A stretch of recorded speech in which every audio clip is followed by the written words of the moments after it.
There's a certain stillness in the air at dawn, a fragile quiet that feels like the world is holding its breath. I'm sitting here in our living room, the first light of day creeping through the curtains, casting long shadows across the hardwood floor. My name is Kimberly, I'm 30 years old, and I've spent the last 4 years building a life with a man who still makes my heart skip when he smiles. Mark, my husband, has this boyish charm that hooked me back in college. A lopsided grin, a way of tilting his head when he's really listening, like he's trying to solve a puzzle. He's kind-hearted to a fault, always the first to help a friend move or stay late at work to meet a deadline. Our marriage hasn't been a fairy tale, though. We've had our share of rough patches, arguments over money, late nights where we've gone to bed angry, but somehow we've always found our way back to each other. We've weathered the storms, or at least I thought we had. I take a sip of my coffee, the mug warm against my palms, but it does little to ease the chill that's settled deep in my bones. My eyes drift to the framed photo on the side table, our wedding day captured in a perfect moment. Mark in his slightly ill-fitting suit, me in a dress I swore I'd never wear again, both of us laughing like nothing could ever touch us. My hands tremble slightly as I set the mug down, and I can't tell if it's the lack of sleep or the weight of something I can't name yet. I can't look at Mark the same way anymore, not without feeling this sharp pang in my chest, like a splinter I can't pull out. He's asleep upstairs right now, oblivious to the storm brewing inside me, and I'm down here, alone with thoughts I can't push away no matter how hard I try. Mark's not the only constant in our lives. His 3 closest friends have been with us through every milestone, every holiday, every backyard barbecue that stretched into the early hours. There's Adam, the unspoken leader of their little pack, with a charisma that fills any room he walks into. He's got this knack for making everyone laugh, for turning a tense moment into something light, with just a few words. Then there's Jake, the free spirit, an artist who somehow owns this sprawling house with a pool that's become the backdrop for every memorable party we've had. He's laid back, always in a paint-splattered shirt, but there's a warmth to him that makes you feel at home no matter where you are. And Ryan, the quiet one, who often fades into the background until he drops a line so dry and sharp it catches you off guard, leaving everyone in stitches. These 3 aren't just Mark's friends, they're family to us. They've been there for late-night conversations over cheap beer, for Thanksgiving dinners where we've crammed too many chairs around the table. For every moment that's mattered, I remember that morning so vividly, the way the sunlight spilled into our kitchen, painting everything in a warm, golden glow. It was our anniversary, a day that always felt like a quiet victory for Mark and me. I woke up to his arm draped over me, his breath steady and soft against my neck, and when I turned to face him, his eyes crinkled with a sleepy smile. We didn't rush out of bed. Instead, we lingered there, wrapped in the comfort of each other, before finally shuffling to the kitchen for breakfast. Over plates of scrambled eggs and slightly burnt toast, we exchanged little gifts, a tradition we'd kept since our first year together. I slid a small box across the table, watching his face light up as he opened it to find a custom-engraved watch, the back etched with a date that meant everything to us. He looked at me with that boyish grin I've always loved, then reached into his pocket and pulled out a delicate silver bracelet, the kind that catches the light just right. He fastened it around my wrist, his fingers brushing my skin, and for a moment, it felt like nothing in the world could touch us. We spent the rest of the morning buzzing with excitement, planning for the evening ahead. Our friends had insisted on throwing a party at a local bar to celebrate, and neither of us could wait to let loose with the people who mattered most. As the day turned to dusk, we got ready together in our tiny bathroom, the mirror fogged up from the shower. I slipped into a deep blue dress, the one Mark always said made my eyes stand out, the fabric hugging me in a way that made me feel seen. He caught my reflection in the mirror as he buttoned his shirt, and with a playful smirk, he leaned in close, his voice low as he teased, "You still take my breath away, you know that?"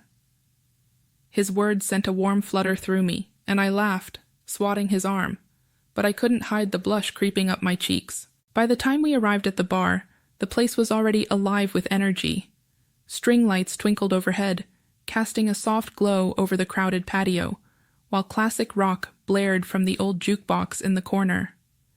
Familiar faces turned to greet us, shouts of congratulations rising over the music as people clapped Mark on the back and pulled me into quick hugs. I spotted Adam first, his larger-than-life presence impossible to miss, as he waved us over with a wide grin, already holding a tray of shots. "To the best damn couple I know," he bellowed, raising his glass in a toast that got everyone cheering. We threw back the shots. The burn of the liquor sharpened my throat, and I couldn't help but laugh as Adam slapped Mark on the shoulder, nearly knocking him off balance. Jake was there too, perched on a stool with a napkin and a pen in hand, scribbling something with that focused look he always gets when inspiration strikes. When he saw us, he hopped. As the night at the bar began to wind down, the energy shifted from the loud, crowded chaos to a more intimate hum of conversation and laughter. I was still buzzing from the drinks and the warmth of the celebration when Adam leaned over, his voice cutting through the fading noise. "Hey, Kimberly, why don't we keep this going? Jake's place isn't far, and you know he's got the setup for a real after-party." Jake nodded with that easy grin of his, chiming in, "Yeah, come on, let's not let the night end yet." Ryan, quieter as always, just gave me a small, encouraging smile, his eyes catching mine for a moment longer than necessary. I hesitated, a flicker of doubt nagging at me. Mark had already headed home, tired from the long day, and I knew I should probably follow. But the pull of their enthusiasm, the promise of more laughter, drowned out that little voice. I shrugged, letting a smile creep across my face. "All right, let's do it." We piled into Adam's car, and I slid into the back seat, the leather cool against my skin. He cranked the windows down as we pulled out onto the quiet streets, and the warm summer air rushed in, tousling my hair and carrying the faint scent of blooming jasmine. The radio blared a pulsing rock anthem, the bass thumping so hard I could feel it in my chest, drowning out any lingering second thoughts about staying out. I leaned my head back, watching the streetlights blur past, their golden glow streaking across the night sky. Adam shouted something over the music about how nights like this were meant to be remembered, and Jake laughed from the passenger seat, turning to flash me a playful wink. For a moment, I felt untethered, like I was floating outside myself, caught in the thrill of the unexpected. When we pulled up to Jake's house, I was struck again by how impressive it was. A modern, open-concept space that seemed to sprawl endlessly, all clean lines and glass walls. But it was the backyard that stole the show. We stepped out onto the patio, where string lights crisscrossed overhead, casting a warm, golden web across the space. A massive turquoise pool glowed in the center, its surface rippling gently under the moonlight, reflecting the stars like a mirror. A Bluetooth speaker sat on a nearby table, blasting a mix of hip-hop beats and nostalgic hits from years past, the kind of songs that make you want to move no matter how tired you are. A cooler sat propped open, stuffed with ice-cold beers and brightly colored fruity cocktails, condensation dripping down the sides. The air was thick with the scent of chlorine and something sweet, maybe the drinks or the summer night itself. The four of us wasted no time diving into the vibe. I grabbed a cocktail, the cold glass slick in my hand, and took a long sip, the sugary tang hitting my tongue as laughter bubbled up around me.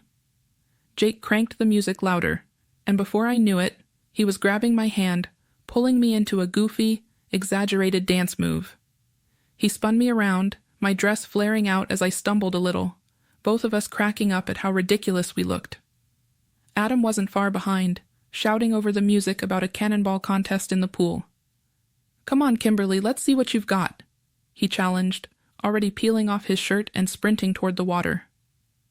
I hesitated for half a second before kicking off my shoes, the alcohol loosening the tight grip of my usual restraint. I ran after him, launching myself into the pool with a splash that sent water everywhere, the cool shock of it jolting through me as I surfaced, laughing so hard my sides ached. Ryan stayed by the edge, more reserved, but his presence was impossible to ignore. He handed me a fresh drink as I climbed out, dripping and shivering slightly, his fingers brushing mine just long enough to make my breath catch. He didn't say much, but the way his gaze lingered, steady and unreadable, sent a flicker of something unfamiliar through me. I shook it off, or tried to, as I rejoined the others, the night stretching on in a haze of music. The air at Jake's house felt heavy after everything unfolded, a suffocating silence replacing the earlier laughter and music. I stood there, my heart pounding so hard I thought it might crack my ribs, my mind a chaotic mess of regret and disbelief. I couldn't look at any of them, Adam, Jake, or Ryan, not after what had happened in those unguarded, reckless moments by the pool. My skin still burned with the memory of fleeting touches, whispers that crossed lines I never thought I'd cross. I mumbled something incoherent, an excuse about needing to get home, my voice barely above a whisper, shaky and unconvincing. I fumbled with my phone, my hands trembling so badly I could hardly swipe to open the rideshare app. Every tap felt like a confession, like the screen itself could somehow know what I'd done and judge me for it. When the car finally pulled up, I stumbled out of Jake's house without looking back, the cool night air hitting my face like a slap. I slid into the back seat, the driver giving me a quick glance in the rearview mirror before pulling away. I didn't speak, didn't even try to make small talk. I just stared out the window, the city lights blurring into streaks of neon and gold as we sped through the quiet streets. My mind wouldn't stop replaying every second of the night, every glance that lingered too long, every moment I should have walked away but didn't, every word that felt like a spark igniting something I couldn't control. How had I let myself fall into that? How had I betrayed Mark, the man who'd given me everything, in a single stupid night? My stomach churned, a sickening mix of guilt and fear, and I pressed my forehead against the cool glass, hoping it would somehow numb the ache inside me. It was well past midnight when the car dropped me off outside our house, the familiar outline of our home looming in the darkness like a silent accusation. I crept up the driveway, my shoes scuffing against the pavement, every sound amplified in the stillness. Inside, the house was pitch black, save for the faint glow of a nightlight in the hallway. Mark was upstairs, asleep in our bed, completely unaware of the storm raging in my chest. I stood at the bottom of the stairs for a moment, gripping the banister, my breath shallow as I tried to steady myself. Then I made my way to the bathroom, flicking on the harsh fluorescent light.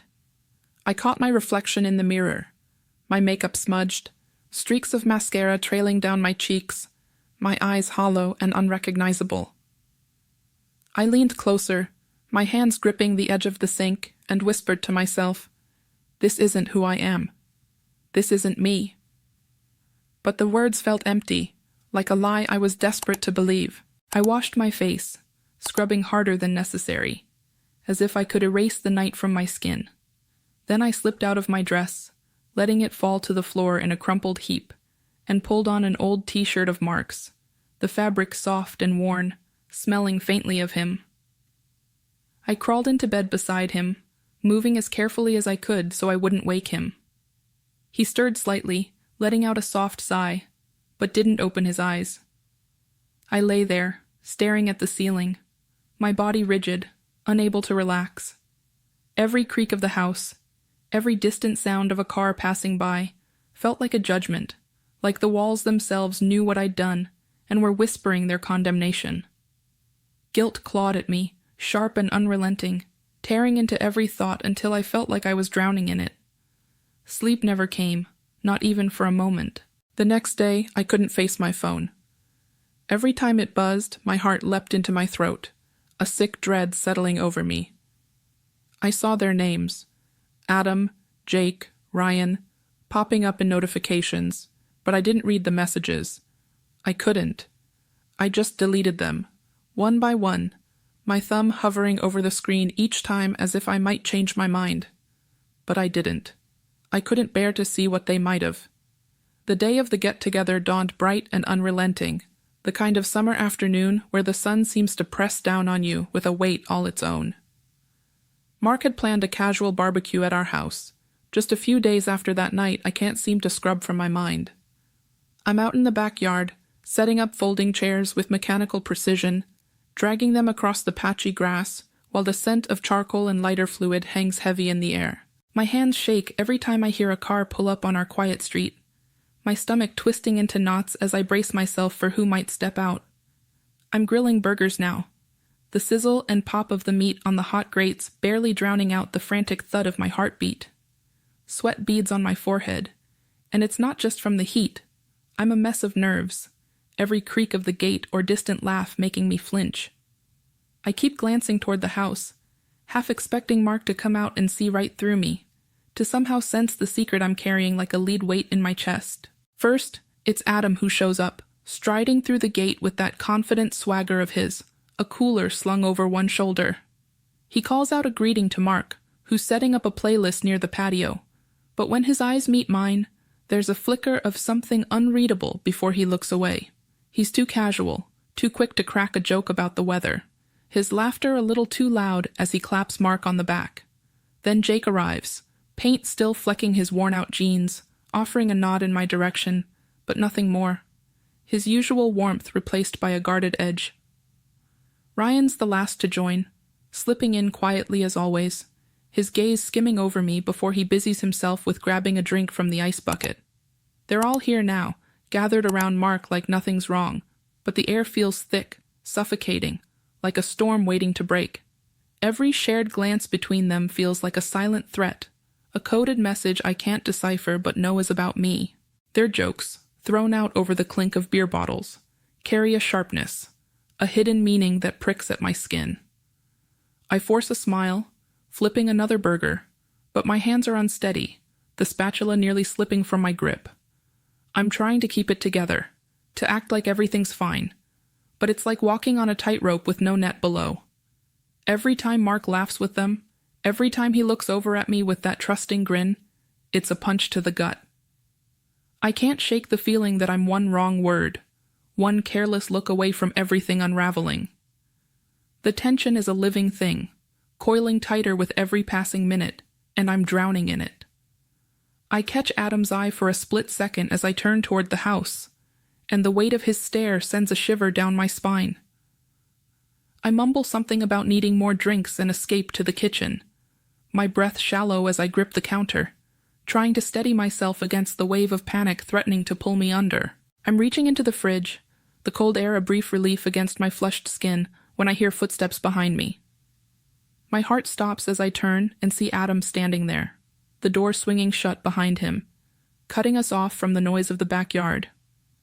His expression is unreadable, his voice low and deliberate as he says, "We need to talk about what happened." The words hit me like a physical blow, stealing the air from my lungs. I stammer, my voice barely a whisper. There's nothing to discuss. But it's a lie, and we both know it. I'm pleading now, my words cracking with desperation, begging him to keep quiet, to not let this destroy everything. Please, Adam, just don't say anything. Not to Mark, not to anyone. My hands are trembling as I clutch a couple of soda cans, using them as an anchor, something to hold on to while the ground feels like it's crumbling beneath me. He doesn't respond right away, just watches me with that steady, piercing look. The days after that barbecue have bled into each other, a gray haze of regret that I can't shake no matter how hard I try. I'm not the same person I was before that night by the pool, before everything spiraled out of control. I've become a hollow version of myself, a shell that goes through the motions, but feels nothing except this gnawing guilt that's taken root deep inside me. Every time my phone buzzes with a notification, I jump, my heart racing with the fear that it might be one of them, Adam, Jake, or Ryan, reaching out with something I'm not ready to face. I've stopped going to social gatherings, making excuses to Mark about being tired or not feeling well, anything to avoid the risk of running into them in a space I can't escape. Even my conversations with Mark have become shallow, surface-level exchanges about mundane things like what's for dinner or if the trash needs to be taken out.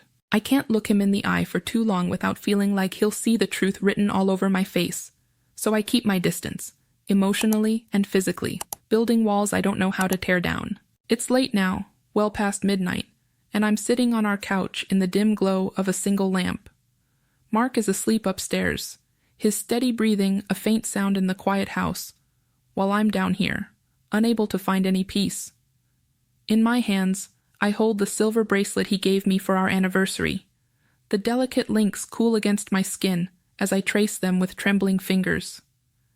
The memory of that morning, when he fastened it around my wrist with such tenderness, feels like a lifetime ago. A moment from a different world where I hadn't yet shattered everything we'd built.